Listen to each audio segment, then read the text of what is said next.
On June 10, 1991, an 11-year-old girl, Jaycee Lee Dugard of South Lake Tahoe Community, Myers, California, was kidnapped on her way to school.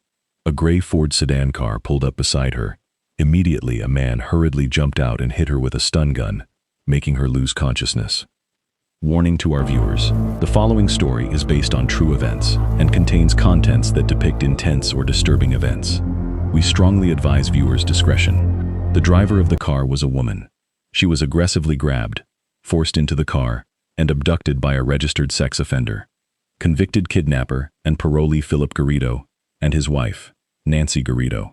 Here is a shocking discovery. Jaycee's stepfather, Carl, who was a few meters away from Jaycee, was on his way home after walking her to her bus stop, turned around when he heard the crackling sound of the gun, and saw Philip Garrido and his wife forcing his daughter into the car.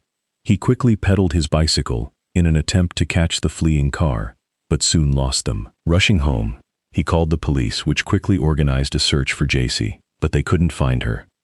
And for the next 18 years, 4 months, and 10 days, the world will not know if Jaycee Dugard is alive or dead. But someone will. Welcome to Cold Crime Chronicles. This case took 18 years to officially close.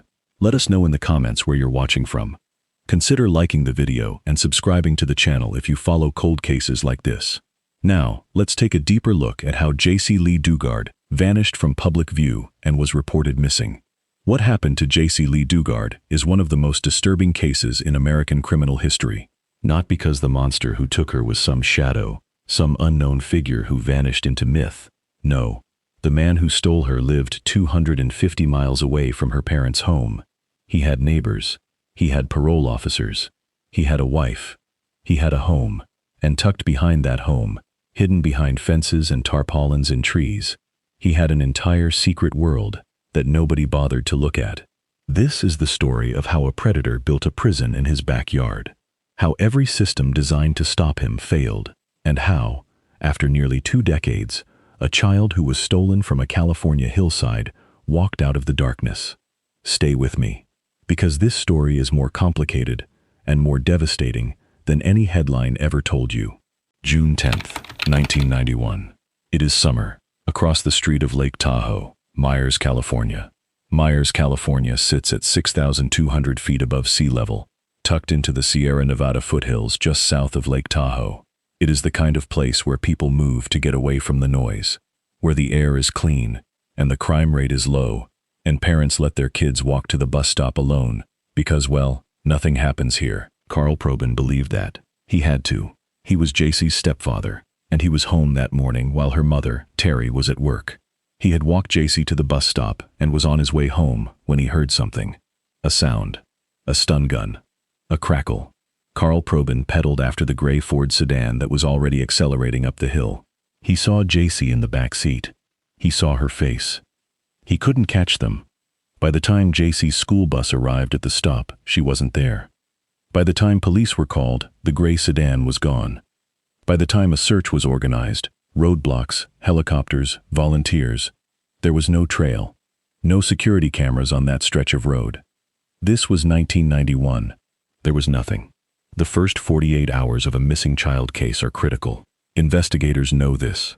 Parents know this, in the terrified, primal way that knowledge doesn't need to be taught. Jaycee's mother, Terry, was interviewed. Carl Probin was interviewed. Neighbors were interviewed. And here is where the first layer of this story begins to crack open. Because Carl Probin had seen something. The gray sedan, the male driver, a female passenger in the front seat. He gave that description to the police. He described what he'd seen with the kind of clarity that comes from a man who was standing there, who watched it happen, who chased that car until his legs gave out. But the police had a different theory. In the early days, Carl Probin became a person of interest. Let that sit for a moment. The man who witnessed the abduction. The man who got on a bicycle and chased a moving vehicle uphill. The man who came home and had to look his wife in the eyes and tell her that her daughter was gone. That man, for a period of time, was under suspicion. It is a failure that would echo through the entire investigation. Because while law enforcement questioned the wrong person, the right person, the one who actually took Jaycee, was already miles away, already building the cage. And nobody knew what was waiting for her on the other side of those hills. 250 miles from where Jaycee disappeared, in a beige house on Walnut Avenue in Antioch, California, a man named Philip Craig Garrido was watching the news. He was 40 years old.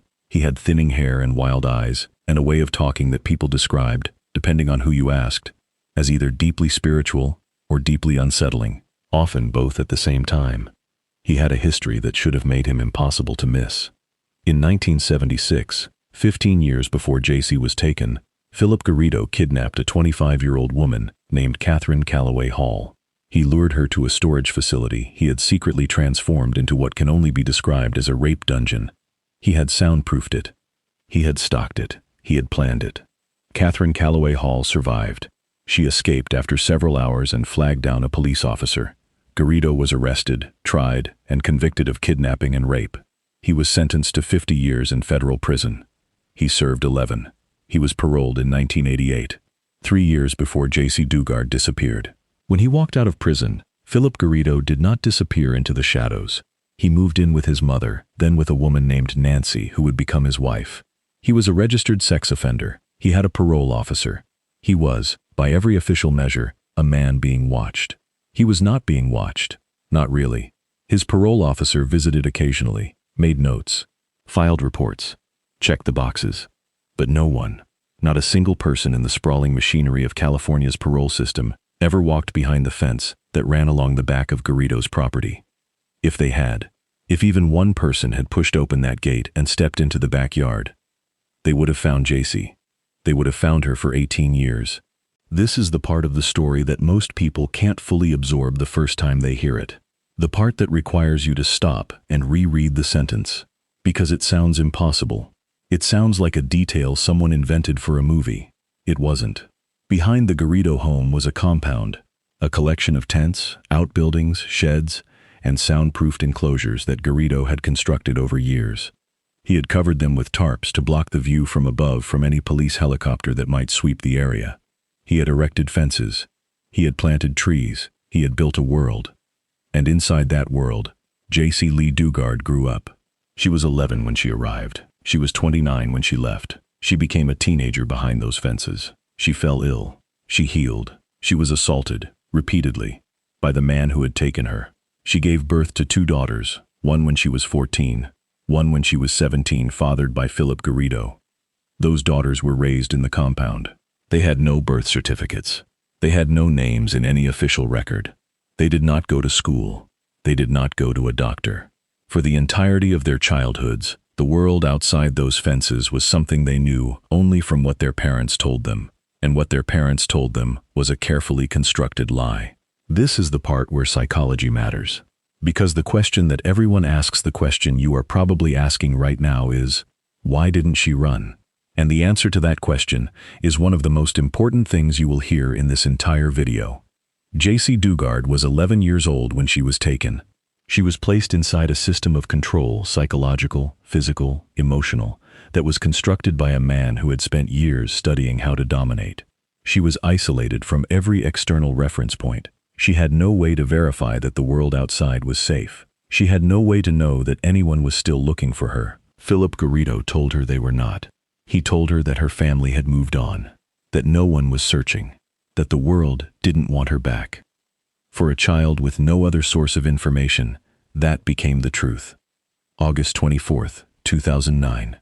18 years, 2 months, and 14 days after Jaycee Dugard disappeared from a California hillside, Philip Garrido arrives at the University of California, Berkeley campus with 2 young women in tow.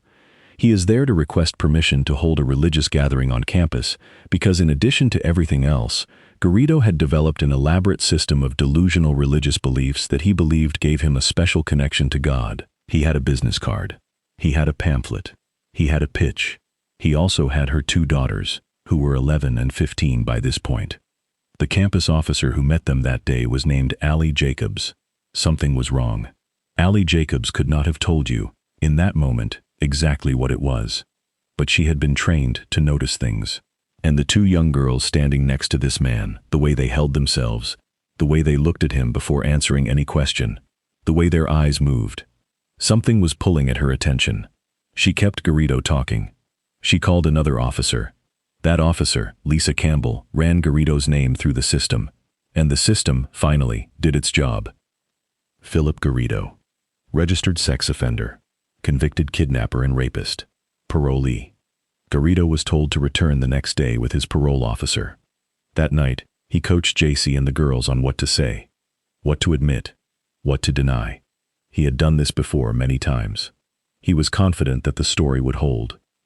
It didn't. On August 26, 2009, Philip Garrido and Nancy Garrido arrived at the Contra Costa County Parole Office. They brought Jaycee and her daughters. They sat down with parole agent Eddie Santos, and something in the room shifted. Eddie Santos looked at the woman. He looked at the girls. He looked at Garrido's face, and he started asking questions that went slightly off script. Later, Santos would describe a feeling, a professional instinct. Something didn't line up. He separated Jaycee from Garrido and his wife. Alone, for the first time in 18 years, with someone who was asking real questions and not coaching the answers. Jaycee broke. She told Eddie Santos her real name. She told him she had been missing since 1991. She told him she was from South Lake Tahoe, California. She told him her mother's name was Terry. Within hours, Philip Garrido and Nancy Garrido were in handcuffs. Within hours, investigators were on their way to the house on Walnut Avenue in Antioch. Within hours, a search warrant had been obtained. And when investigators went through that gate, the gate that no parole officer had ever thought to open, they found exactly what should have been found years before. Jaycee's daughters, who had never known another life, sat quietly in a room and answered questions. They told investigators what they'd been told their entire childhoods, that Philip Garrido was a good man, that God had chosen him, that the world outside was dangerous. The daughters were 11 and 15 years old when they were found. Neither had ever been to a doctor. Neither had a birth certificate. Neither had any official existence in the world at all. They had been born into captivity, and they had never known it was captivity. If you have watched up till this point, don't forget to like and subscribe to the channel. Drop a comment and the time you're watching, because we read every one of it. Now we need to go back, because the story of how Jaycee was found is only half the story. The other half that should make every single one of us furious is the story of how many times the system almost found her, and didn't. Let's start with the parole visits. Philip Garrido was on parole for the rest of his life. He was a convicted sex offender with a history of violent kidnapping. His case required regular supervision. He had parole officers who were supposed to know his living situation, his associates, who were in his home. Over the course of the 18 years, Jaycee was held on that property. Garrido's parole officers visited multiple times. They never went into the backyard. In 2006, 3 years before Jaycee was found, a neighbor called the El Dorado County Sheriff's Office to report suspicious activity at the Garrido property. The neighbor had noticed people living in tents and outbuildings in the backyard. She had heard a child's voice on the other side of the fence. She made the call. A sheriff's deputy was dispatched to investigate. The deputy knocked on the front door of the Garrido home. He spoke with Philip Garrido. He accepted Garrido's explanation that the tents belonged to family members who were staying temporarily, and he left. He did not check the backyard. Jaycee Dugard was behind that fence. She had been behind that fence for 15 years at that point. She was 26 years old and had 2 daughters, and had not seen the outside world in any meaningful way for the better part of 2 decades. The deputy drove away. This is the moment in the story where the weight becomes almost unbearable, because Jaycee was right there. She was 40 feet behind that fence. If that deputy had said, "Mind if I take a look in the back?" If he had pushed that gate open, if he had just walked through, everything would have been different. But he didn't ask, and Garrido closed the front door and walked back through his house, and nothing changed. There is a particular kind of grief that investigators in these cases carry with them. Not guilt, exactly, though guilt is part of it.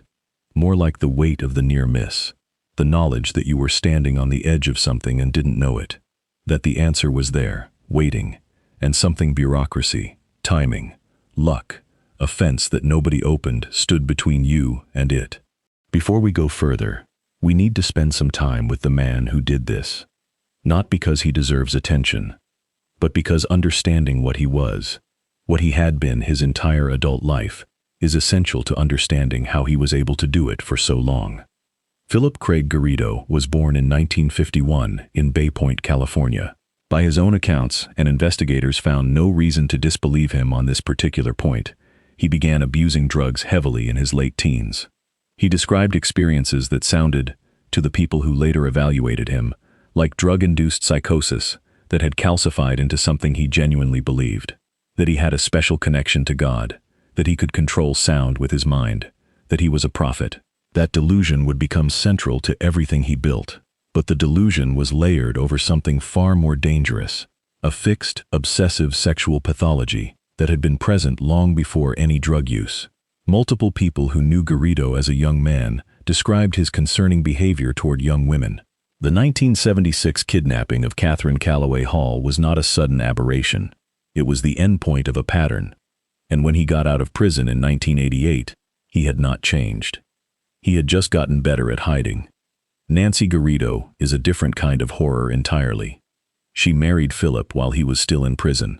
She had visited him regularly, corresponded with him, accepted his version of events, accepted his theology, accepted his vision of the world. She was, by every account, deeply under his psychological control, but she was also an active participant in what happened to Jaycee.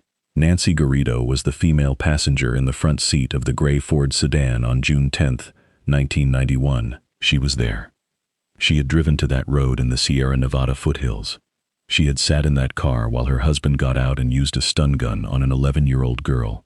She had helped bring Jaycee back to Antioch, and she had stayed. For 18 years, she had been part of the system that kept Jaycee captive. Investigators who worked the case would later describe Nancy Garrido as one of the most psychologically complex elements of the entire story. She was not sympathetic but complex, a woman so thoroughly colonized by another person's reality that she had lost access to her own. On the day of their arrest, both Philip and Nancy Garrido were charged with kidnapping and multiple counts of rape. The charge sheet was 40-page long. Philip Garrido, when confronted with the evidence with Jaycee's own account, with the discovery of the compound, with the testimony of the daughters, did not deny what he had done. He said God had forgiven him. Before we talk about the legal outcome, we need to talk about Jaycee herself, because this story could so easily become a story about the perpetrator, about the system, about the failures and the near misses and the incompetence and the machinery of a case that took 18 years to solve. And all of that matters. But at the center of everything, before the investigation, before the arrest, before the court documents, there is a woman. She was 11 years old when someone took her life from her. She was 29 when she got it back in 2011.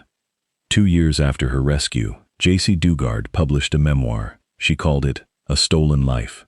She wrote it herself. She insisted on that. She did not want a ghostwriter to tell her story in smoother, more comfortable language.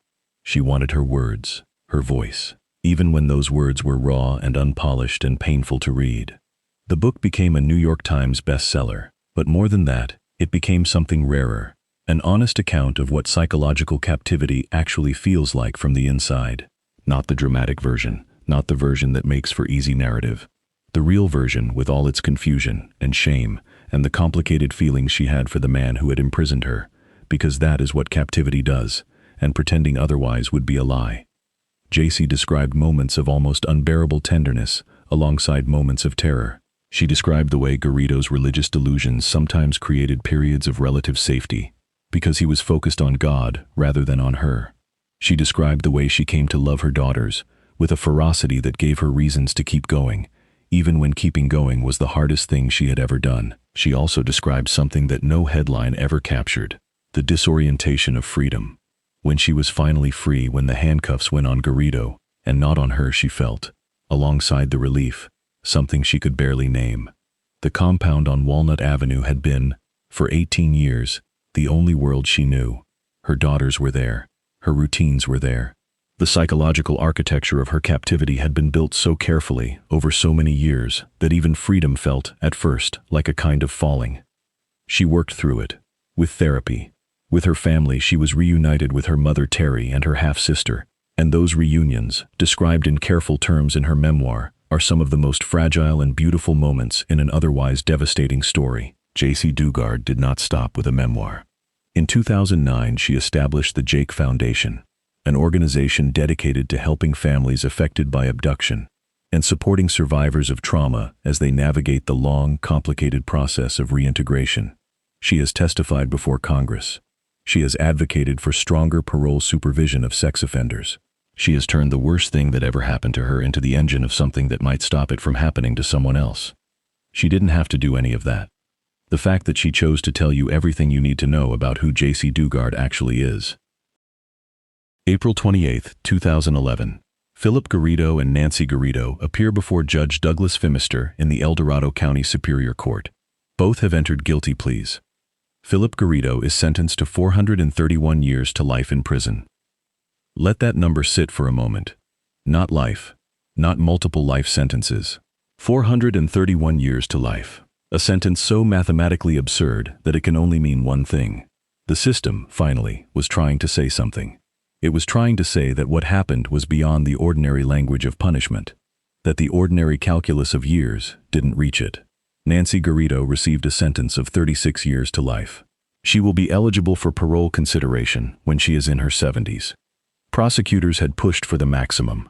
Jaycee's impact statement read in court by a victim advocate on her behalf, because Jaycee chose not to face Garrido directly, which was her right, which was absolutely her right, described the scope of what had been taken. Not just years, not just experiences, but the specific moments that cannot be recovered. The school dances she never attended, the friendships she never made, the ordinary mundane childhood experiences that most people take entirely for granted because they cannot imagine being robbed of them. She also made a point, and this point was reported in every outlet that covered the sentencing, of addressing not just the Garridos, but the systems that had failed her. She said that Garrido should never have been released from prison after his 1976 conviction. She said that if the parole system had functioned as it was supposed to function, none of this would have happened. She was right. In the wake of the case, the California Department of Corrections and Rehabilitation launched an internal investigation into the supervision of Philip Garrido during his parole. The investigation found what any outside observer could have told them. The oversight had been inadequate. Multiple officers had failed to conduct proper searches of the property. Protocols had been ignored or applied without rigor. The state of California ultimately paid a $20 million settlement to Jaycee Dugard and her daughters. $20 million. It is an enormous sum of money by any ordinary measure. It is also, when you place it next to 18 years, 4 months, and 10 days of captivity, next to 2 daughters born in a backyard compound, next to an 11-year-old girl who should have been in school, next to a mother who spent nearly 2 decades not knowing whether her child was alive. It is not enough. It was never going to be enough. That is not a criticism of the settlement. It is simply the truth about what was taken. Some things cannot be calculated. Some losses don't have a dollar figure. The law does its best with what it has. But the law, in this case, failed first. 18 years. Think about what that means in life. If you were 11 in 1991, you would be 29 in 2009. You would have gone through puberty, through high school, through whatever came after that, college, work, relationships, heartbreak, growth in the ordinary stumbling way that people do. You would have fallen in love for the first time, probably badly, the way everyone does. You would have made mistakes and recovered from them. You would have had the ordinary human experience of becoming yourself. Jaycee Dugard had none of that. She had something else entirely, something that required a different kind of courage to survive, and a different kind of courage still to talk about. When Jaycee Dugard gave interviews after the publication of her memoir carefully, on her own terms, in the controlled way of someone who has learned exactly what it costs to give other people access to your story, she said something that has stayed with journalists and readers and everyone who followed this case. She said she was not a victim. Not in the sense that what happened to her wasn't victimization, it was, in every possible way, but in the sense of identity, in the sense of the story she was going to tell about herself for the rest of her life. She said she was a survivor, and then she said something more precise than that. She said she was a person, a whole person, with a past that was terrible, and a present that was her own, and a future she intended to inhabit fully.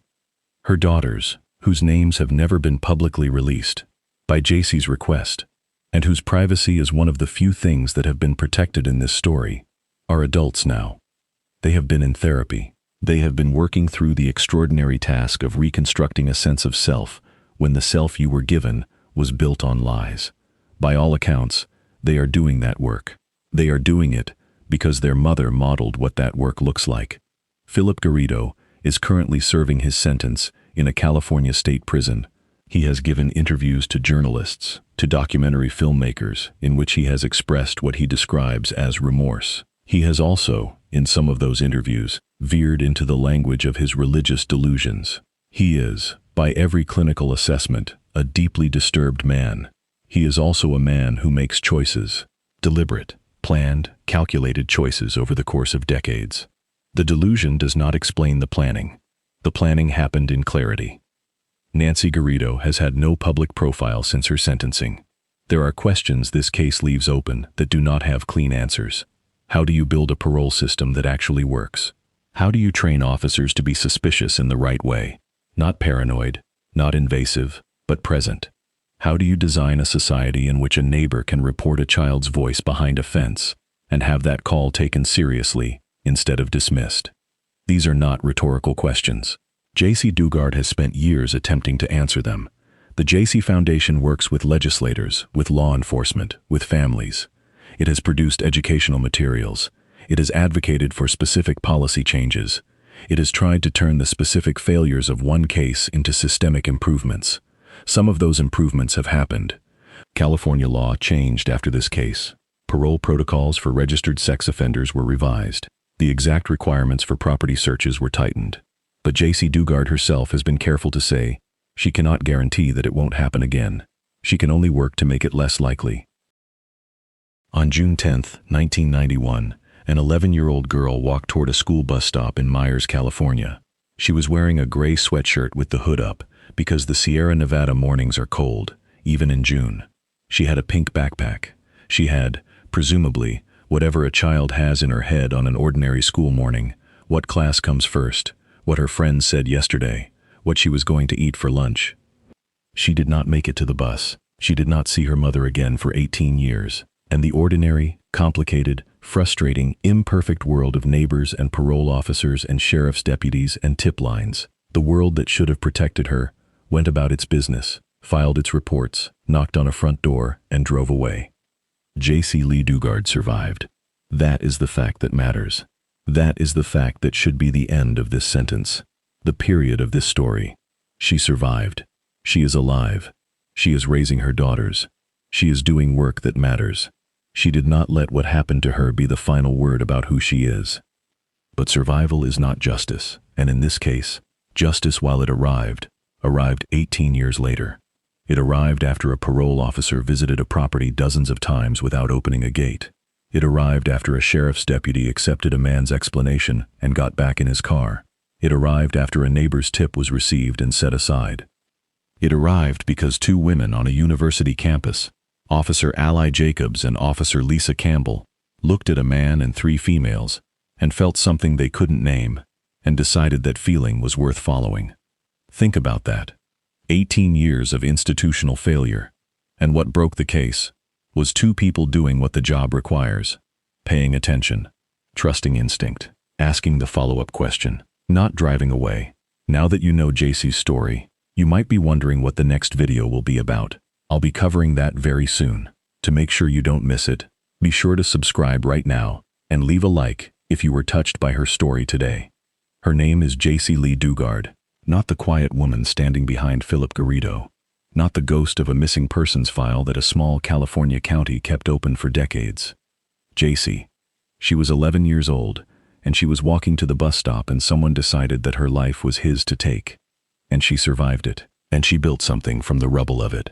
And she said, in public, with her name on it, what had happened to her, because she decided that if anyone was going to tell the story of Jaycee Lee Dugard, it was going to be Jaycee Lee Dugard.